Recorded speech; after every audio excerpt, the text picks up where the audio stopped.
Yes, hello.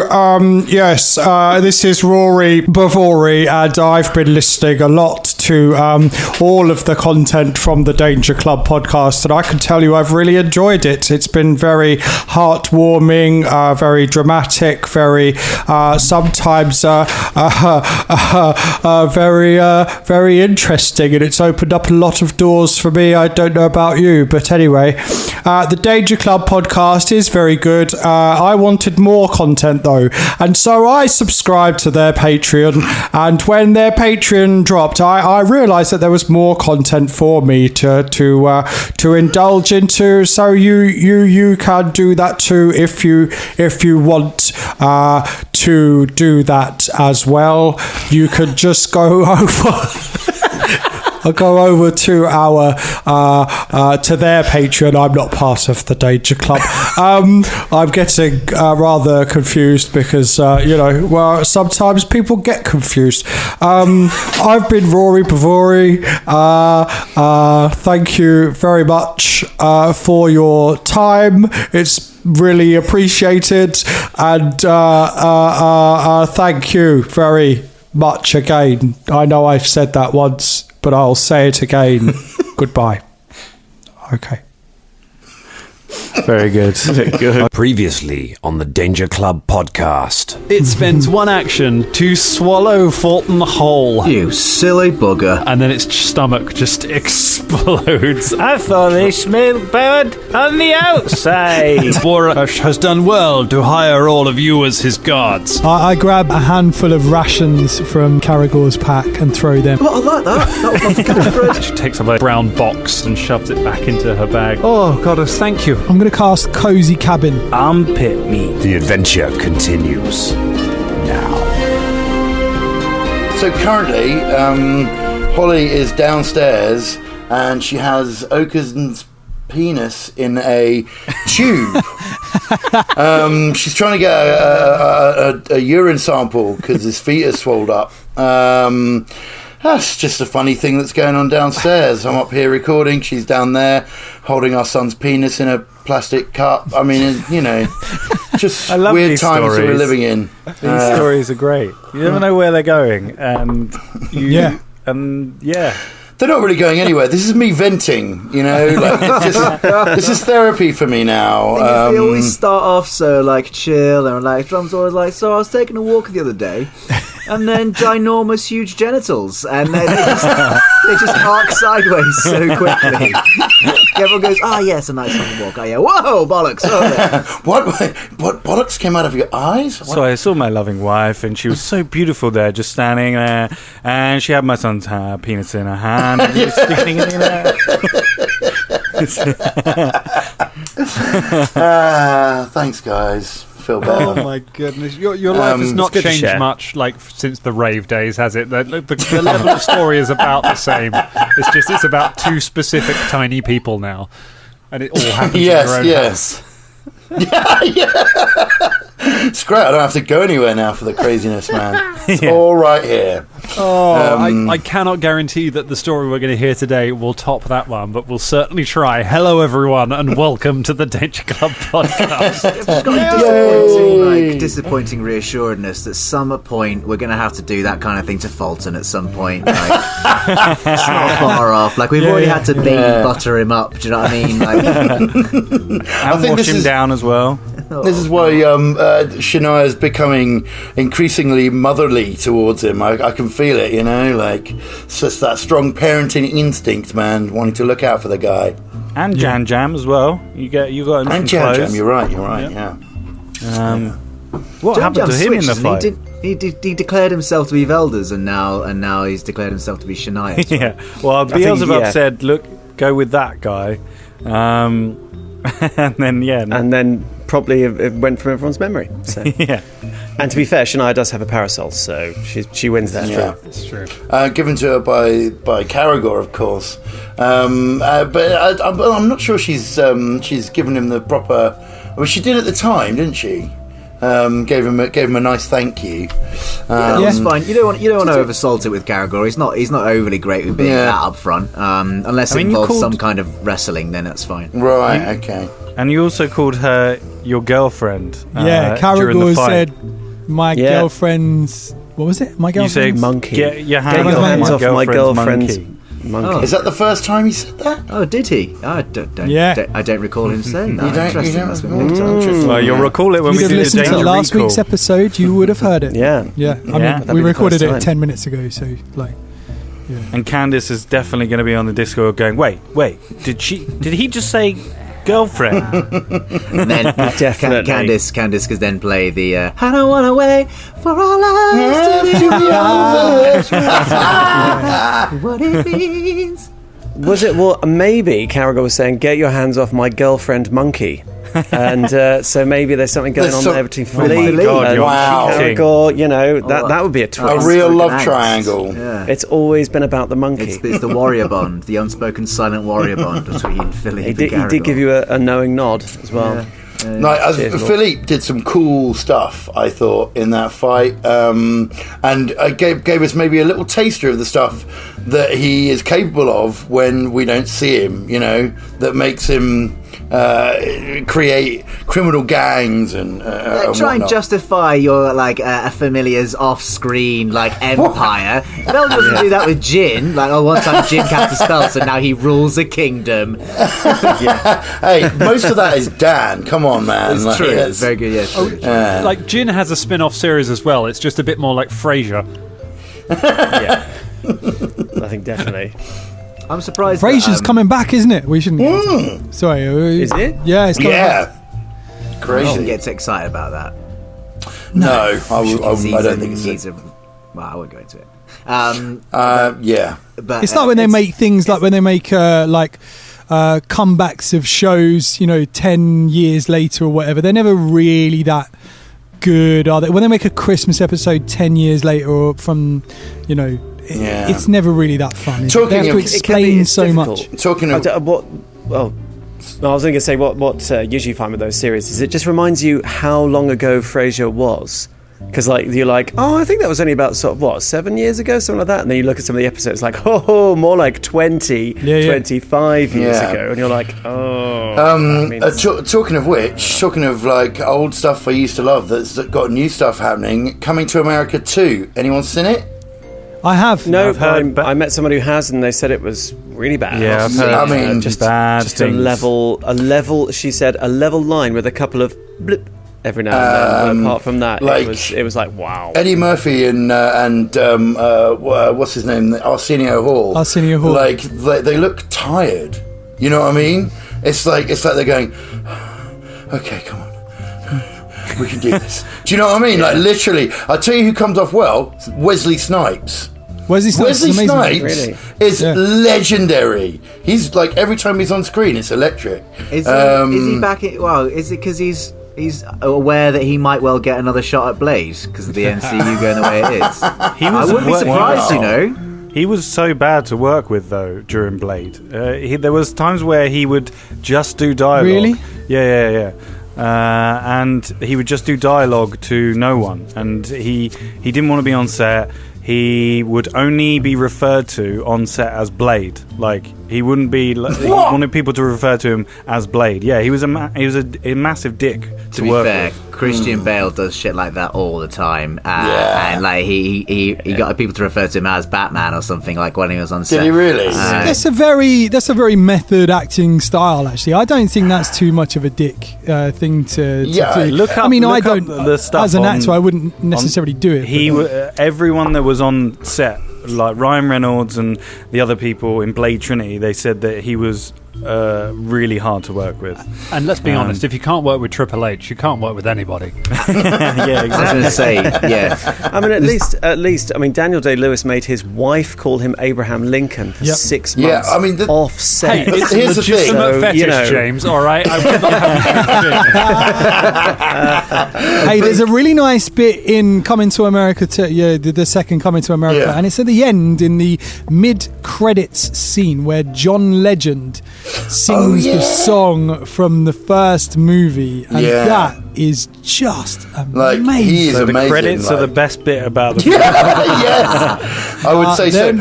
Not my words. I'm just saying that was amazing. That was a really beautiful moment. Actually. Yeah, he's got an amazing voice, and that song's actually kind of beautiful when it's sung like that. You know what I mean? Like it was very funny, obviously, in the first one, but it was nice. That I thought. Sorry, go on. Oh, wow. Sorry, fuck that. That's the two of us that we didn't want to do that either, do we? Go on, you go.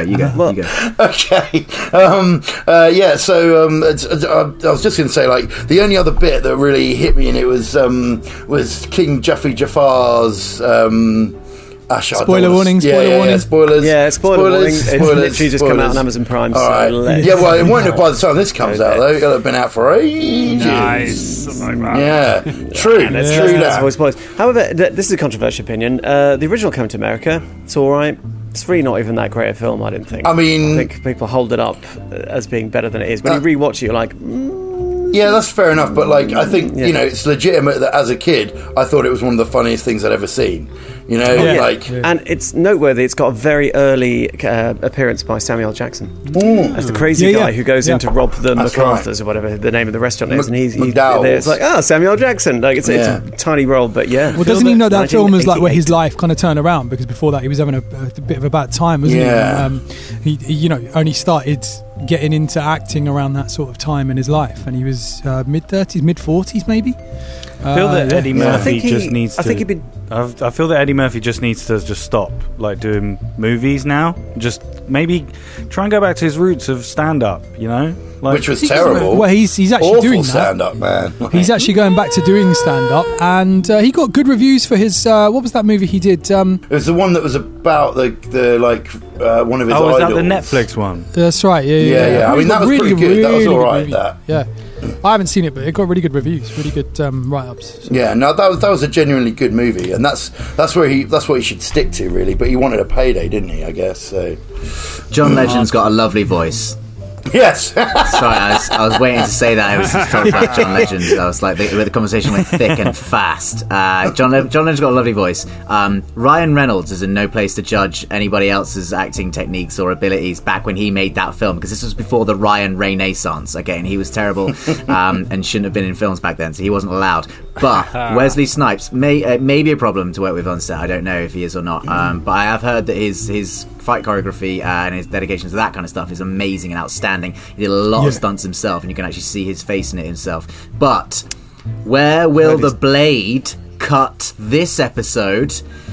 Oh, wow. I mean, we're not even fighting anymore. I was only going to say, Forge of flesh. Respect to Wesley Snipes, but I've heard his tax returns are more creative than some of his films, you might say. Yes. A better work of fiction. I tell you a film that I saw the other day, didn't even know existed, Birds of Prey. Bloody hell, that's a good movie. And I never get to... How did you... I never get to recommend movies because I discovered nature documentaries when I was 5 and decided that was fine for me culture-wise and wasn't going to look at anything else. But yeah, I just found it on Sky and we watched it. Is that how you found it? Because you thought it was a nature documentary about birds? I love eagles. That is so good and so crazy that came out of Suicide Squad, which is not a good film. No. I saw that in the cinema, actually. No spoilers, please. Yes. Yeah. Get ready for the 4-hour epic of Zack Snyder's uncut, amazing cut of the most amazing film, the Justice League uncut for director's cut. Well, I'll tell you what has been cut. It's the flesh warp monsters that try to eat the Danger Club by Folton and his friends. All cut to pieces. You defeated them. You had a good night's sleep. You rejected Borash from the hut. He went sadly back, having lost some authority. With urine on his shoes. Yeah. Can I just check something? Have you said hello yet, Dan? I did. I said hello at the beginning. After, way back in the day, Drummond, when we were talking about your son's penis. Oh yeah! I totally forgot that we talked about that. Oh my god! Legend was playing, and it was great. We've been on a journey since then, Drum, and we're about to go on a whole nother journey. I was going to talk about the monsters, but we'll talk about them later. We can do it on Dangerous Wednesday or something. So you sleep, you spend the night, you get up the next day, you resume travelling, and I can tell you that nothing much happens for about the next week of travelling. You pass the time fairly safely. The nights are cold. You keep a good eye out. However, there's not so much sort of goes on during it. Whatever those creatures are, they don't seem to have stalked you for too long. Yes, Karagor. One point. Just on our merry way, sort of enjoying himself now and getting on with travelling with the friends, having a nice time. Pootling along, he just sort of goes, and we went through the desert on a camel with no name. Folton looks like he's in pain. In the desert, danger's our middle name, and I'm glad to ride with Shania Rain. Ba ba ba. Ba ba da ba da ba ba ba da ba ba. Felder Electric Ox.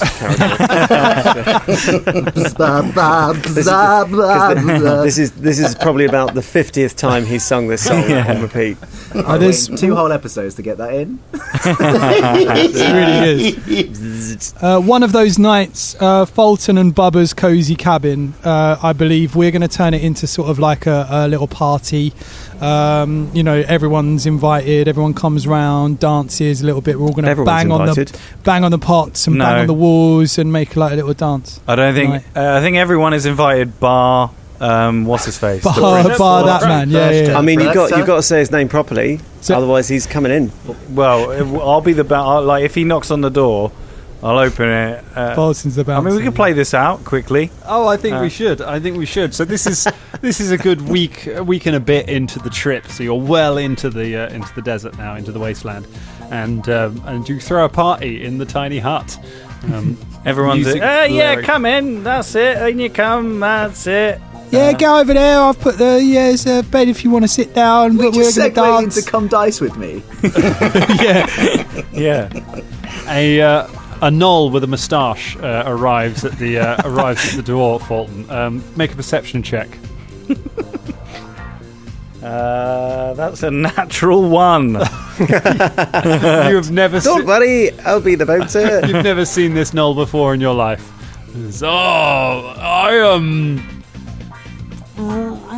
Rashbor. I am a traveller in the desert. I wanted to come to this party.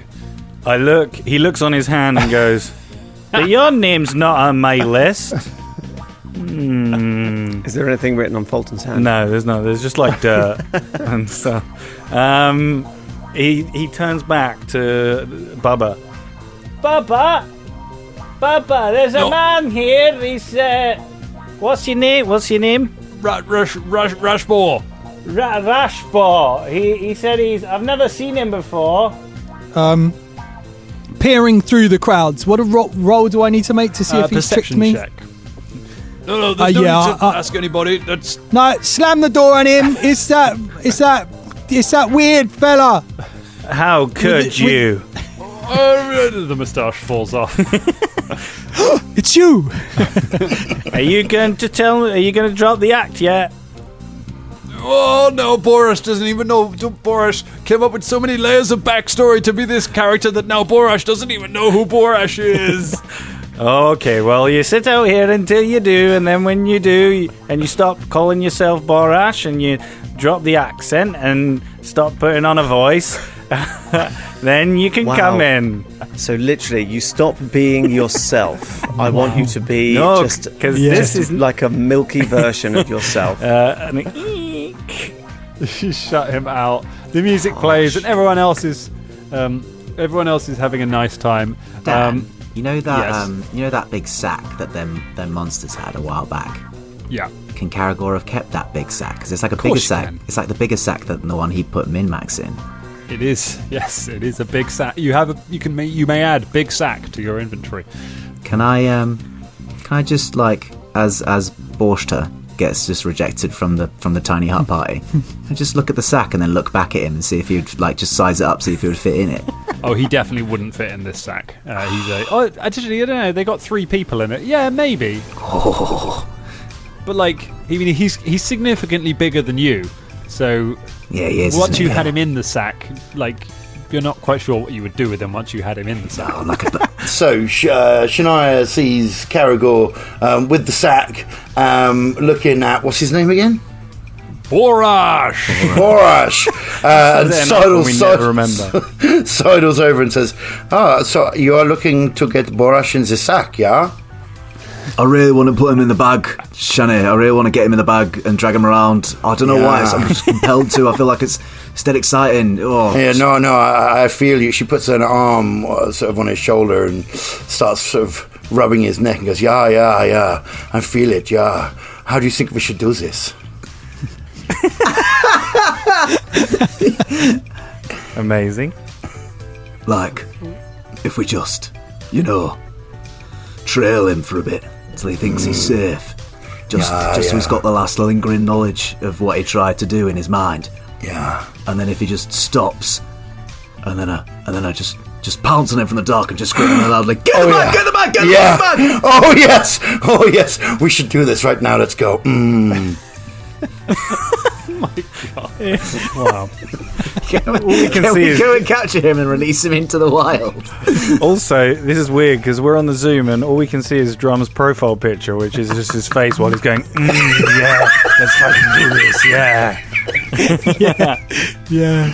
Oh my goodness. Okay. And this is all taking place inside a house where there is presumably music and hors d'oeuvres being served. Oh yeah. Sorry, I was keeping up my thing about being outside because I haven't been sleeping in the hut, so I was doing this outside. You didn't want to go to. How many people can fit in there? Like you said, it was crowded earlier. There's 3 people inside.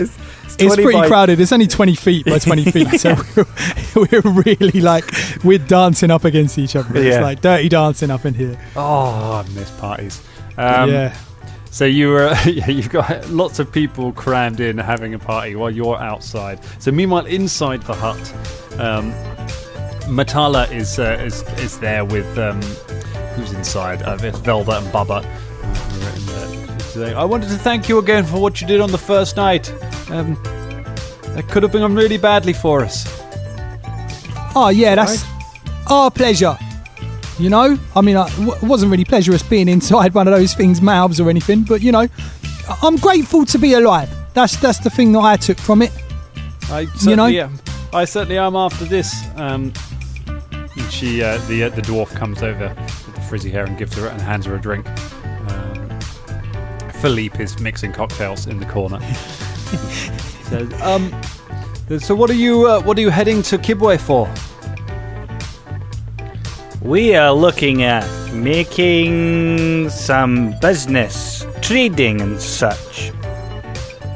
Well, Kibwe is certainly the place for it. It's there's a lot of trading goes on in there. What kind of business you in? Yeah, like a little bit of this. Artifacts, a little bit of that. Historical artifacts. Yeah, history. Oh, that's interesting. Velda's really good at history. He knows loads of history, don't you, Velda? What? You know loads of history, don't you? Well, I mean, there's a lot of history. Yeah, tell him that history fact. What I mean, which one? The one about the history. Yeah, the one ages ago. Well, you can't just ask someone about history in general. I mean, you need to be more contextual. Tell him about the history. Go on, tell him. History. Go on. History of what? That thing that happened ages ago. The thing with the bad guy, and then tell him. When you incited rebellion and got everyone massacred. No, that's. I mean, that's pretty interesting history. I can talk about recent history. I'm talking about ancient history. Ancient history. There was that thing the happened, and then the other thing come along, and then they kind of wrapped around, and they had a fight, and then it all exploded in their faces. Well, there you go. You've said it yourself now. So Folton. So no need for me to say it. Folton stares at is it? What's her name again? Matala. Natala, and I go, sorry, Matala. He's Atala. No, sorry, with an M. Matala. I said Natala. Nutella. All right. Sponsored by Nutella. Sorry, he's a bit cranky. He's going through some sort of crisis of confidence. He may be turning evil, so we just got to keep an eye on it. Defame my... no, you're just asking random questions about some nonsense rubbish. No, how... You're the one who's naked again. No, yeah, are you saying that history is just 30 people in this tiny house? So what are you saying 30? that like history's just nonsense and rubbish now? You're going back on what you were saying before, Velda. You've changed, Velda. I don't understand. And Velda leaves. Leotis, who is there, is just like, yeah, he is not learning from his mistakes. He's classic wizard. You shut up. So yeah, anyway, we're here to do some trading with ancient artifacts and stuff. You'll find a lot of that sort of thing around there. The Kibwe used to be part of the Empire of Holy Zatramba. There are ruins all throughout the jungles there. I'm sure if that's the sort of thing you're looking for, you'll find it out there. It's not particularly safe, but you seem like you can handle yourself. Do you what do you mean by safe? How unsafe is it really? Well, I mean, I would consider it very unsafe, but then what kind of things are out there? Oh, the jungles can be, as well as the diseases and bugs and things like that, and the heat and getting lost out there. You've got there are drakes that run out there. Not to mention there are remnants of old demon cults out in the jungles. They sometimes make their homes in some of the old ruins. If you come across any of those, my advice would be to steer well clear. Is there nothing else in the ruins? Can you get treasures from there or anything? I'm sure there are great treasures in there. If that's the sort of thing you're after, then maybe you will be well equipped for it. I mean, you certainly handled yourselves well against those creatures the other night.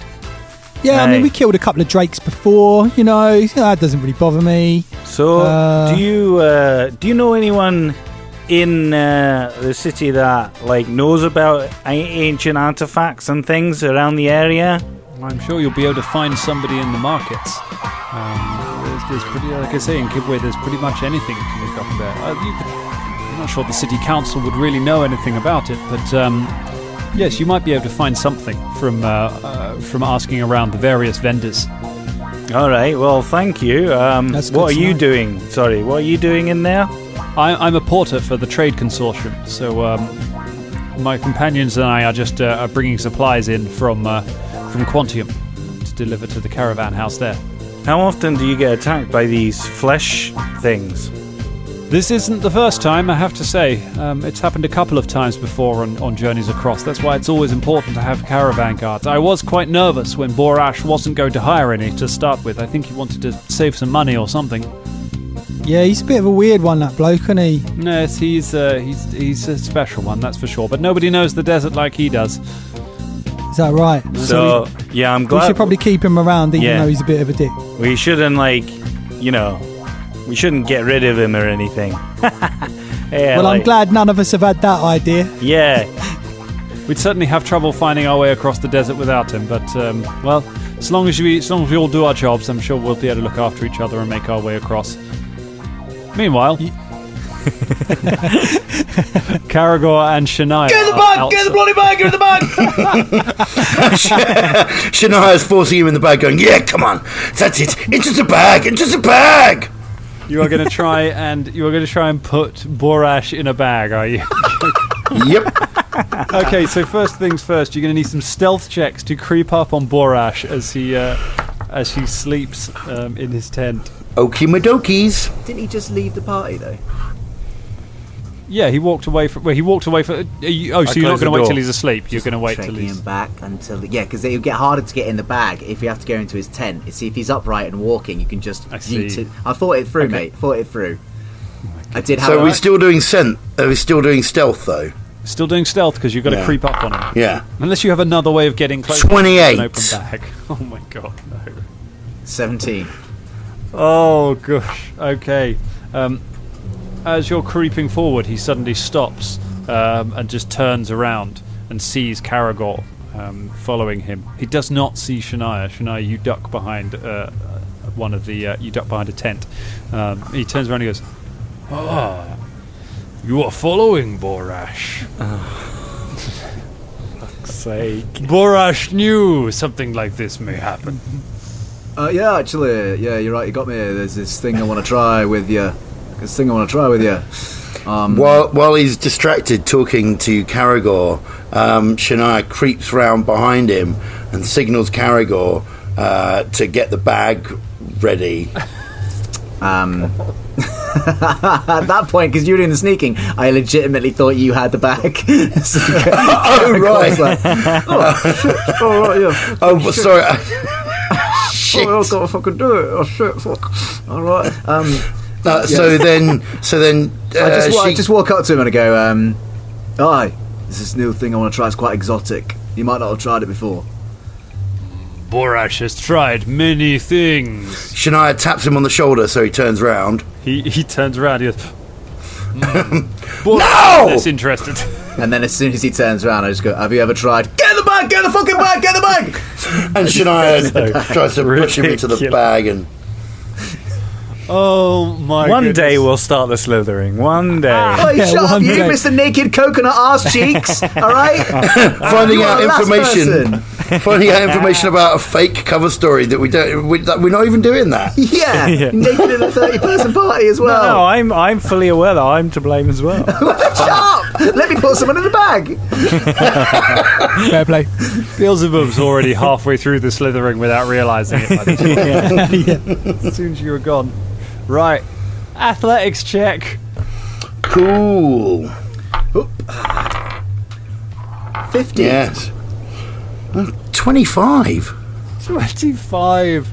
He fights off Karagor, but Shania managed to wrestle the bag over his head and push him to the ground. He is now you now have an enormous struggling sack. Should we tie the bag up? No, I just that was it. I just wanted to put him in the bag. Oh, okay. Last time I did this, I had to yeet Min-Max into a river, but there's not really many rivers around, and I'm not sure if we should kill the guide. No, I don't think that we should. But maybe I can carry him around in the sack for a while? If you want to, babe, yeah. I mean, if that makes you happy. Okay, yeah, no, it would. I just, it would make me feel better about him, yeah. I think that's right. Is that okay? I think that's a neat thing, because a bit of controlling behaviour tried you, cool. and now you controlled him in a bag. Do you know what I mean? Yeah. Okay. Great. Okay. Good. Okay. Thank you. Just make sure you let him out. All right. Don't suffocate. Yeah. No. I will. I promise. Okay. Are you going to go back to the party or either? Because Philippe might eat his face. I mean, I trust Philippe. I don't think he might, but okay. Look, I'm just gonna drag him around for a while, okay, and maybe talk, tell him that he's a bad man. Karagor again gets that shoulder moment where, the party is on one shoulder and Shania with the bag of Noel is on the other. He goes, I'm going to trust that this is going to be okay. And just while this is going on, Velda rolled a 27 on a perception to see if I hear this going on, because he's actually left the cabin as well. Okay, yeah. So you go out to get some air, and you hear the sound of struggle from a little further in, and after a little work, you can see Karagor and Shania standing over a huge struggling sack. With a big sigh, he just sort of makes his way over, not visibly, but so he just sort of quietly goes over just to see what's going on. Put him in the bag, Velda. Yeah, look, the guide's in the bag. Hooray! Why have you got the guide in the bag? Just been a douchebag, exactly. Yes, he's the douche that's in the bag. But why have you put him in a sack? Well, he's in a bag now. Yeah. What, a bag? Aye, so he's in a bag, and he's going to be in a bag for a bit, because he's going to learn. Now he's in the bag, and now he's in the bag. He's going to have to exist in the bag for a little bit longer, and then we'll let him out. He will learn some respect. I'm going to do this. She drags him around a little bit and goes, "Hey, are you in there? Can you feel this? Are you learning bits of respect? I'll be ready to let you out of the bag when you've got some respect for women, okay?" He was a bit creepy to Shania the first time they met, wasn't he, Velda? I mean, well, yes, he's a bit of a douche, but I can't see what the sack bag. Sorry. Okay, if you can't see, the bag is great. Velda, if you want. I'm not getting in the bag. No. That's what you're suggesting. No, Velda, I respect your boundaries these days, and that's why I didn't say to you, "Do you want to get in the bag?" I've learned. All right, I'm having an arc. All right, but if you want one day, you can come out with me and maybe Shani, and we can if someone you don't like or someone you want to capture, just for a little bit, just so you can capture them, just come with us and we can put stuff in a bag and see how you feel about that. Yeah, because if you don't understand the feeling of putting someone in a bag, then you really haven't lived, you know? So you find this cathartic? Yeah. Oh, Yeah. Excuse me. Ridiculous. we call it bagging up. Borash! Why have you stopped dragging Borash? What? Well, I'm not. Why have you stopped dragging Borash? Were you enjoying it? Do you want more dragging? No, Borash is not into this. Oh, okay. Then I will drag you some more until you show some respect. Bye. She starts dragging him around a bit. Drag Borash some more. He is not enjoying this. Wait a minute. He's enjoying the bag of shit. He is enjoying the bag. Hold on a minute. Okay. Hey, are you enjoying this, Borash? No, Borash is learning his lesson. I feel like I want to sense motive on that motherfucker. Can I do that? Do you need that role, bro? Do you need that role, really? I mean, it's pretty clear. I think he's really enjoying being in your bag. Okay. I think you've actually unintentionally fulfilled some deep-seated desire that he's been pestering you for since this journey began. Yeah, Scott's worked that out. Karagor hasn't. Right, good. I'll leave him with you, Shania. No, wait. I feel more dirty now than when because he's enjoying the... we're going to have to let him out the bag, aren't we? We are going to have to let him out the bag. And now I need to have a shower. She lets him out the bag. But as she lets him out the bag, she kicks him in the nuts again. Well, you've certainly let Borash out the bag there, haven't you? There we are. I did not enjoy that either. I don't know why I'm doing this. Borash is not in the bag anymore. I can stop doing the weird one. Okay. This was not. She storms off. Right, that's my cue. That is. I give her some space to storm off for a bit, and I'll go and see her in a few minutes. But well, no. I think first you should stand here and deal with the mess you've made. Good night. This was weird. And Velda turns on his heel and walks off to go to bed. Fair enough. All right, go. Fast forward 15 days more. I didn't put him in the bag. All of Borash's predictions are coming true. And he just kind of staggers up to his feet and just kind of limps away, holding his crotch. Yeah, all right. Yeah, let's say they are. So the party kind of breaks up. I don't know. I think it's just getting going. After the party, it's the after party. Bag party. The party kind of winds down, and people start heading back to their own tents. As you're standing around the hut outside, you can see... give me some perception checks. It's kind of everyone, I think. Everyone's kind of gathered around the... Natural one. Bubba's probably helping Philippe, just filling a bin bag with paper cups and... I mean, as soon as he leaves the hut, it just disappears. 29 for Folton. 29. 29 for Shania. Folton and Shania, they're the ones that sort of notice. So you notice that the wind has kind of picked up as the night has worn on, and you notice some flecks of dust that seem to be kind of being picked up in the air. The two of you, while everyone else is kind of clearing down and just sort of finishing up for the night.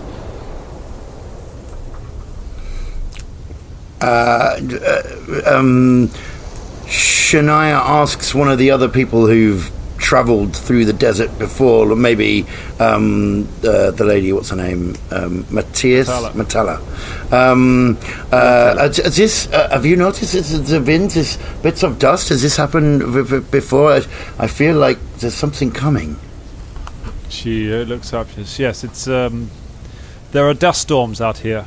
They can be quite violent. It's probably best to seek cover. Okay. So there's one coming. Let's batten down the hatches. How long does it take to arrive? It can arrive quite quickly and last for several hours. I'm sorry, but I'm going to get back to my tent as quickly as possible. Yeah, I as relay well. This to the rest of the team.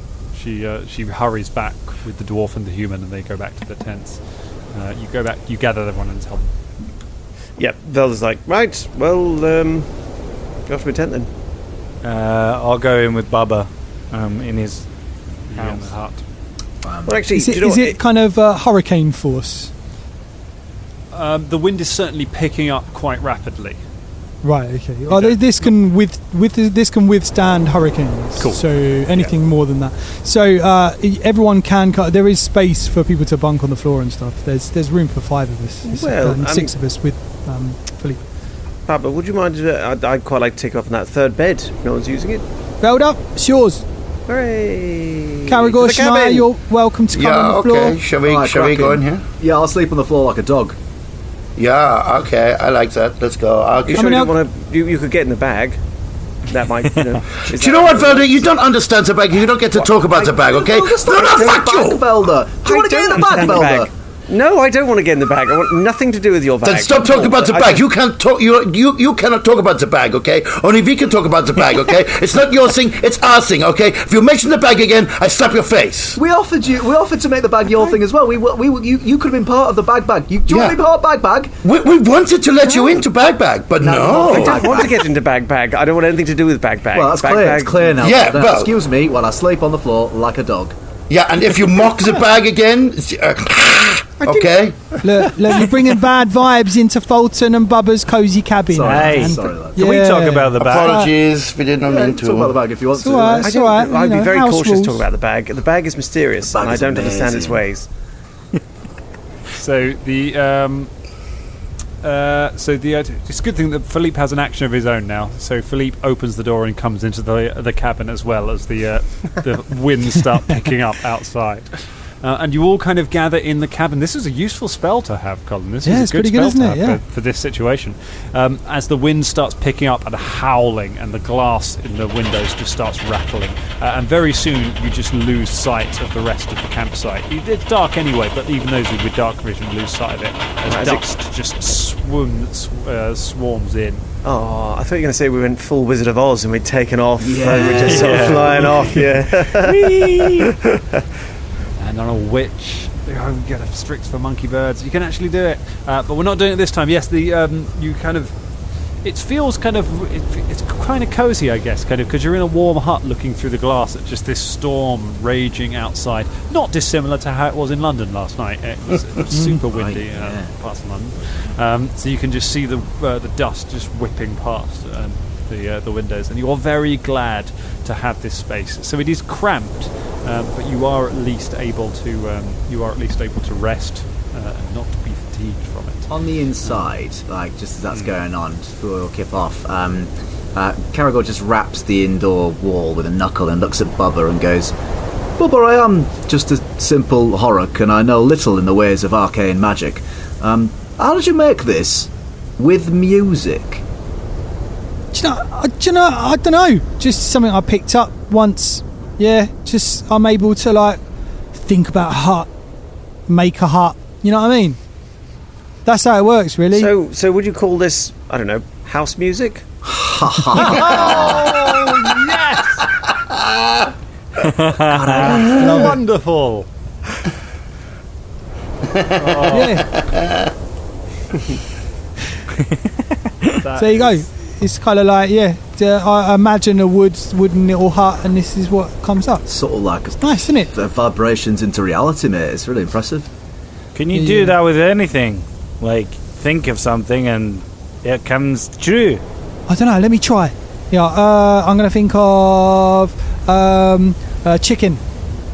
You think of a chicken, and a chicken flies past the window and just kind of clings on for a moment, and then gets whisked away by the storm. Wow! Did you see that?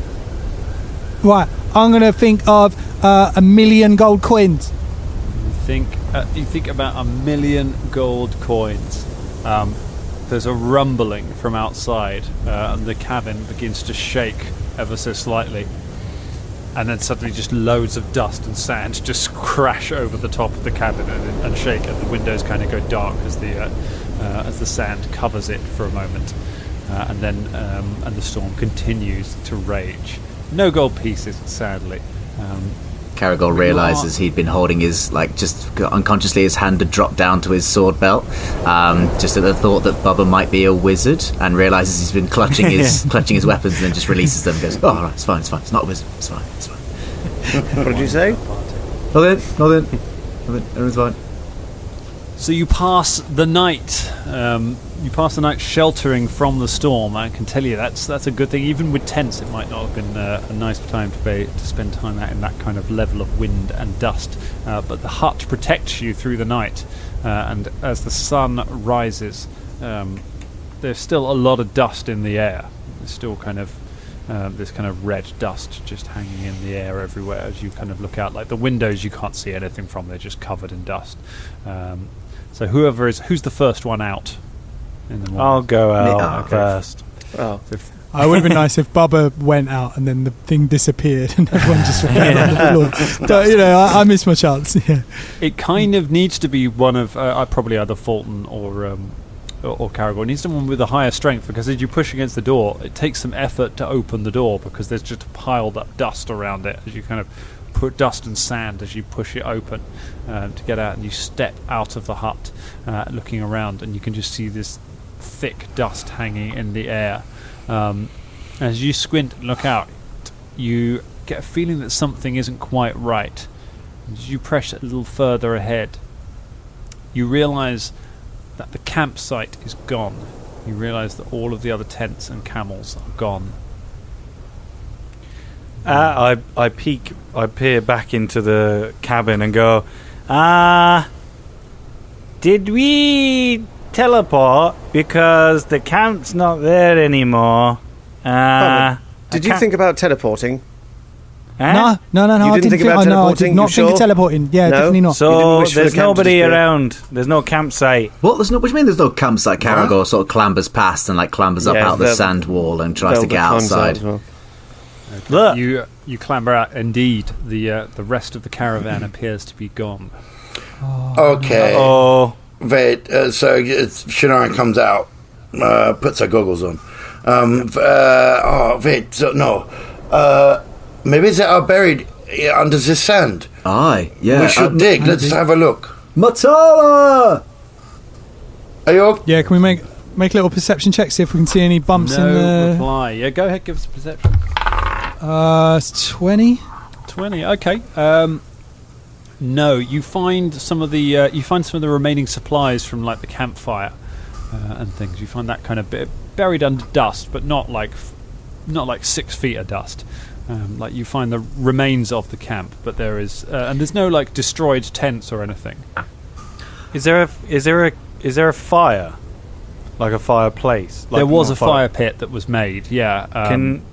Is it discernible to see how old? If it's still hot?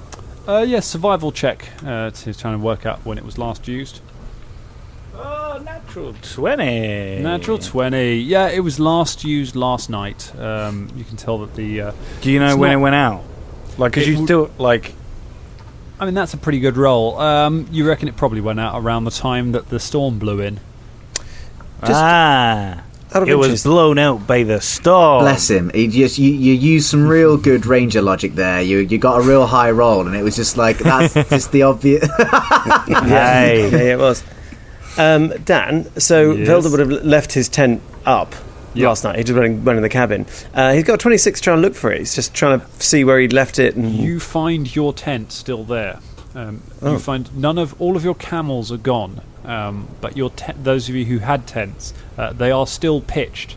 There's a lot of dust all around them, but yeah, they're still pitched, and all your stuff is still inside them. Well, so wait, hold on. They're just gone. Do we do anything to piss them off or anything? Well, I mean, You think they left during the storm? There was a certain thing that I'm not allowed to talk about, which might have involved the leader of this caravan. But I don't know. That's between certain members of the party who can talk about. Velda, you're right. Shania, look at the bag. Maybe everyone's inside the bag. Check the bag. Okay, let's have a look at that. Wait a minute, hold on. Where's the bag? What? Have you taken the bag, Velda? No, no, I don't want anything to do with your bag. Pissing around with our bag. We've warned you. Give us the bag back. I haven't got your bag. What's going on? What's happened? What's going on? Well, I mean, last night Shania and Karagor did put Borash into a bag, but he seemed to enjoy it. Yeah, he liked it. To be honest, he liked it, and I think if anything, he would have probably, wanted to keep us along for more bag time. Yeah, I think he wanted more bag time. I was not going to give it to him. Put him in a bag, and then he was in a bag, and then we was just there in a bag, and it was great. Anyway, so look, is there any tracks around? No, it's windy. It's sand's blowing everywhere. I would have checked otherwise. You can track anything. Do you know what, Folton? You can see things. I can certainly try. But as I do that, Velda, you've met most people that we met last time, didn't we? Can you message them? Because I think you can message people if you've met them. Is that right? I could try. It's got a very short range, but yes, if they've been about sort of 100 feet, then yes. I'll try a real tough survival check that I'm definitely not going to do. I was a 2 on the dice, so it's a 10. Oh. There is no sign of the tracks, unfortunately. Just as you predicted, yes, the sandstorm has blown away all of the tracks. There's no telling which way they've gone off. And they're not even really on a road. You're just travelling through the waste. It's very hard to see which way they've gone. Velda, you try a message. Who do you want to try messaging? I try and message Natella. Try messaging Matala, and there is no reply. Hello? I don't get any. No. I mean, right, so it's only got a range of about 100 feet. So what's happened here is they've either been blown away, right, or they've left us here because they don't like us or whatever, or something weird's going on. Yeah, I think it might be something weird. Like some Where magic. the hell do we go, though? Well, we go west. Magic? We know which way to go. We go west, okay? Yeah. So that's all we have to do. But unfortunately, you don't need a compass. We look at the sun. Come on. We don't need a compass. I do actually have one. I got one of them in Quantium as well, just in case. Karagor was like a camping dad before he left Quantium.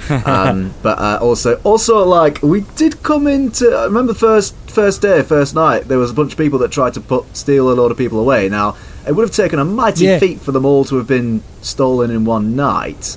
Yes, and surely they wouldn't have bothered striking the camp either. We saw them tearing open the tent. Yeah. Sorry, Dan, just out of character. Not out of character. Velda does a 26 on his Arcana check to try and think if there could have been any magical effect with this dust storm, or if I was going to detect anything magic like that. There is powerful magic, mostly primal magic, that can create weather effects like that, but whether that's something that would be out of the ordinary here, it certainly sounds like these aren't. These things do occur. In terms of removing the entire camp with all of their equipment, but leaving your bits, that would be very, very powerful magic to kind of teleport away. Maybe it was all a mirage, and everything we did was a mirage. 2 weeks. Aye. 2 weeks of a mirage. Listen, if they've all... Do we know where they were going? Because if they've all decided to up sticks and leave at the exact same time, something else could be afoot here. Do you know what I mean? Well, I don't think... I mean, but there was no reason why they would have left. And besides, we're also the caravan guards. So by leaving us behind, they're leaving themselves unprotected. No, they've just gone off without their Karaguards. No, the Danger Club. Well, Danger Club. We decided. And they're one Karagard singular. I'll take it. I'll take it. Yes. What if it's about time travel like that boat thing that we did? You told me about that. I hope it's not about time travel, because whenever time travel comes into stories and adventures, it never ends well. It's just we worked out, didn't we? We worked out it was about ghosts. Oh no, we didn't work that out. That was the people that played us. Yeah, but there also wasn't. It has been time, so I think it represents us travelling over time, and then us sort of putting it together. Unless you wanted to do a role play, let's do it now. Let's work it out now. I mean, you lot have told me this story, and I think it's nothing else that could be solved apart from time travel. It was definitely time travel on that boat. It was 100%. Definitely ghosts, Bubba. Says Jam Jam. I subscribe to the Patreon, so I know. Good now, look, as fun as it is reminiscing about the Bugden Bear, a boat, which I suspect has nothing to do with us in the middle of the desert, we're a bit boned. So do we go? Should we carry on going west or what? I mean, but I do feel. Let's just head west. But we're on foot now. Yeah, Sorry, it will take longer. I don't know how much supplies does everyone have. Shania, don't worry. I stocked up. All right. Have you got loads of water? Although Bubba did throw quite a lot of them at that was only one of my sandwiches. I've got about 30 others. How many water skins do you have? I got one. Did you not fill up your own? No, but that's going to run out soon, and then we're going to be stuck in the middle of the desert without water. Don't worry. I got a water purifier as well, so if we come across a source, all right, we're safe to drink. But I do only have one water. We're going to need to be very careful with water, okay? I still got some coconuts as well. They've got a bit of water. Excellent. How many coconuts did you buy? Well, I bought 10. I got 9 left. What? Oh no, they were on the camels. So, don't wizards have the ability to just conjure food and water anyway, Velda? Well, particular spells, yes, but I didn't. I don't know the create food. Well, I mean, don't worry. It's some things that I can do, but I have not prepared it for today because I did not know. So today we must be very careful, okay? But maybe tomorrow I will be able to conjure some waters and foods and things. But I don't think we're going to need. You are well prepared, and let's just. I think we should head west, because the sun is getting up. And where's my parasol? There's my parasol. Okay. Fulton, how's your armpit meat? Whilst you're all talking, and then Bubba says that to me, you look back at Fulton, and he's immediately drank all of his water from his water skin. Gone. I was really thirsty. Oh, Fulton. Okay. Well, you'll be not thirsty for slightly longer than us, and it'll all balance out fine. Yes. Oh my goodness, we've all been with someone like that at a festival. So looks like we've better start walking. I'll go and strike my tent. Hey, I bought you that tent. You did. Do you know what? It's actually a really good tent. It's very solid. Thank you. It's a little bit, nobody urinate on the ground. You might need to drink your own urine to stay alive. No, we won't. I will make some water, okay? I just can't do it today, okay? Oh, thank God for that. To be fair, I've seen Folton regularly ingest his own urine. I don't think that's much of a problem there. It's his weird golden breakfast. Oh yes, the golden breakfast. Yes. Never accept tea from Folton Battlestone is what I've learned over the many months we've travelled together. So, Velda, do you want to do some sort of checky magic stuff, maybe detect magic just in case? Well, I mean, you could do, but I mean, this whole place is inherently magical. So, but give it a go if you want, Bubba. I'm going to go and get my tent down. And Velda starts taking his tent down. There's no sign of magic in the area. No sign of magic round here, mate. All right. Okay, so just decided to up and leave at the same time. A bunch of people with the averagely same goals, but different. They just voluntarily chose to leave at the same time. Yeah, but remember that this was in the middle of an extremely violent dust storm. So, I mean, trying to take a tent down or get a camel to move or do anything in that storm would have been extremely difficult. And we would have seen evidence of, the pandemonium that would have caused. It's madness. Exactly. They can't have left by their own volition, surely. Well, it would have been extremely hard to strike down all the tents and then also find their way out of the storm, leaving here. Yeah, well, it's all very strange and a real mystery, and I'm looking forward very much to finding it out. But we need to get the fuck out of here, okay? Because if we keep standing around gas-bagging, then we are all going to die, okay? So, Karagor, which way to west? Where's west? Can Karagor use his compass or a survival check to... A very good purchase. You don't need a survival check to work out which direction is west. Okay. There's a whole goal against that one. So... How far did we get? When we striked the camp? So at that point, you were about halfway to Kibwek, you reckon? Probably about 2/3 of the way across Nex. So you've probably still got a few days' ride to get to the Daily Gap. Be doubled if we're walking. Yeah, it's a while. So, okay. Okay, so let's walk, people. Okay, and hopefully. We will all survive. She puts a parasol up, jam on her shoulder, and holds Philippe's hand and says, "Come on, let's go," and walks off like Mary Poppins. Karagor nods and shoulders on as well. But Dan, I've got a quandary. I have an ability which is like trackless step, where I can quite easily cover my tracks. That would be useful for us if we're going to be tracked by monsters, but not useful for us if the survivors of the caravanserai were looking for us. So that's true. I don't know what to do about that. What do you reckon, guys? Do you reckon they're going to come looking for us? Do you reckon monsters will come looking for us? Hopefully. I think they're going to. I think we want to try and, not worry about that too much. Hopefully they'll try and find us. So I do want to leave tracks. I think leave some tracks. I'd rather, even if it's monsters, I'd rather see someone so that we can kill them and eat their meat than nothing. Got 30 sandwiches, Shania. Yeah, I know, but I really like the taste of monster meat. Okay, you've got 30 sandwiches, but there's 5 of us, and we've got at least 2 weeks to go before we reach them. No, not at least 2 weeks. We have maybe a week. Yeah. No, okay. No. More than that on foot. A week riding, Shania. No. 2 to 3 days. 2 to 3 days riding. 2 to 3 days.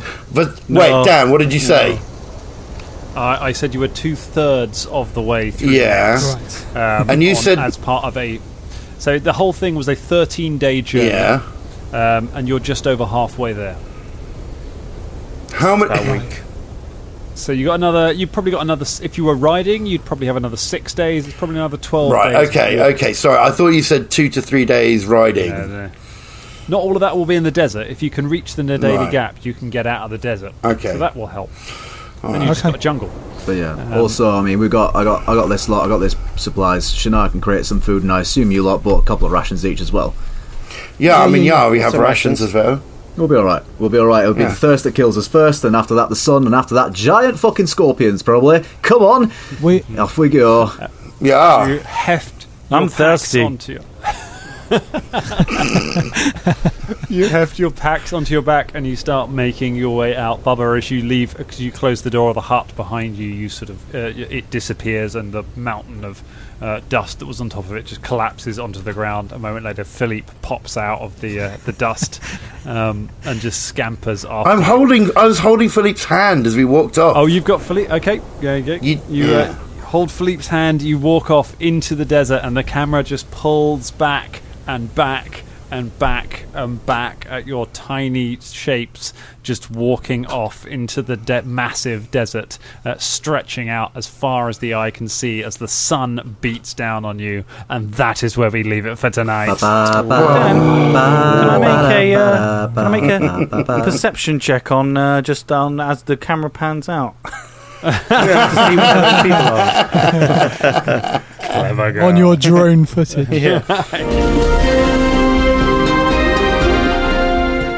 Hello, it's me, Folton Battlestone. This week was made possible by our Patreons, especially our Dangerling of the Week. Insert name here. Oh wait. No, Dangerling of the Week. Candice Marsh. Oh, thank you. Yay!